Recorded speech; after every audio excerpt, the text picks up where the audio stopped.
Alright, so this is going to be a little quick how-to video. I'm at the Tri-County Model Railroad Club. My name's Sean. I'm the guy who does a good chunk of posting on there. If it's Milwaukee Road, Wisconsin Southern, that's probably me. Also Milwaukee, Racine, and Troy. I've only got the 1-8, but anyways. So this is a little maintenance video. So we've got some equipment here that needs a little bit of work. Now this, you can see, is a very free-rolling truck. This one, as you can see, is not. So we want more of our equipment to run like this, right? So one of the reasons I generally don't run club equipment is because I come across stuff like this, where the wheels don't turn or the couplers are plastic and bend when you've got a bit of a grade and you're pulling a lot of cars up there and then it slips out of place. But you can't just bypass that stuff. You got to do something about it, otherwise it's going to be someone else's problem. And it's kind of a pain. So, I've got this cool little nifty tool here. It's called the Truck Tuner. Now you can buy this. Let's see if I can get this in focus here.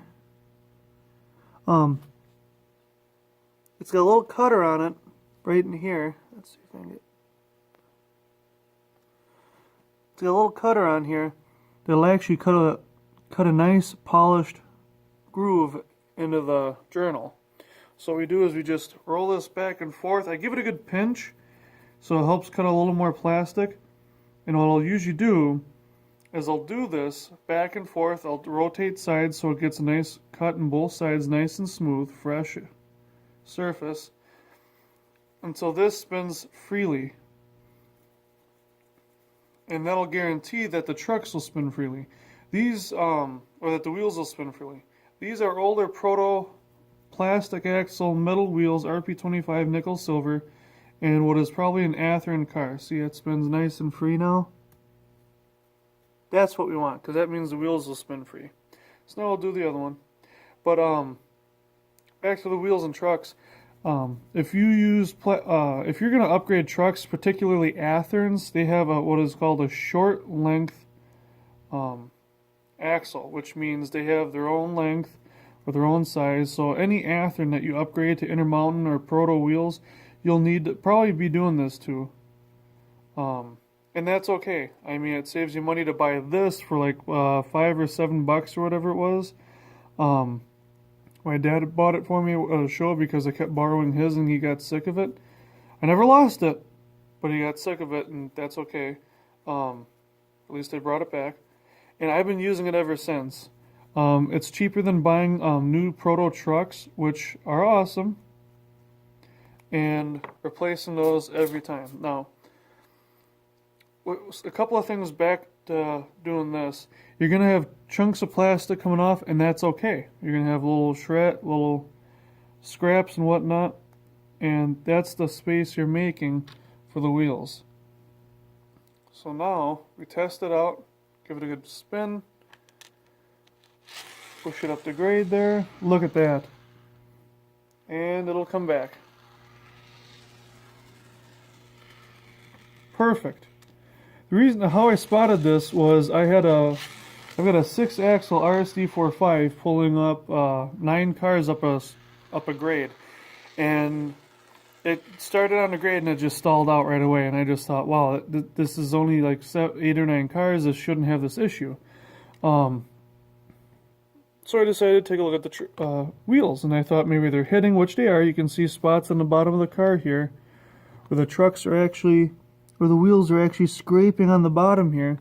So what I'm going to do after this is check the coupler height and make sure that's correct. If it's not correct, what I'll do is I'll add a couple of fiber washers around the bolsters, and that'll give me a little extra height, and that'll help keep the wheels from hitting and help keep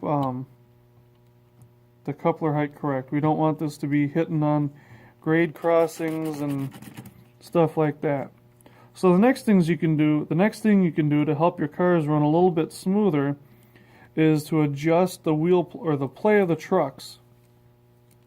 And there's an article in Model Railroader a while back when I thought that was like the Bible or the leading guide to model railroading, which I found my own personal experience just works better for me. But the article said you should have one truck going three-dimensional, which would be a full play, and the other one going two-dimensional, which means just swiveling.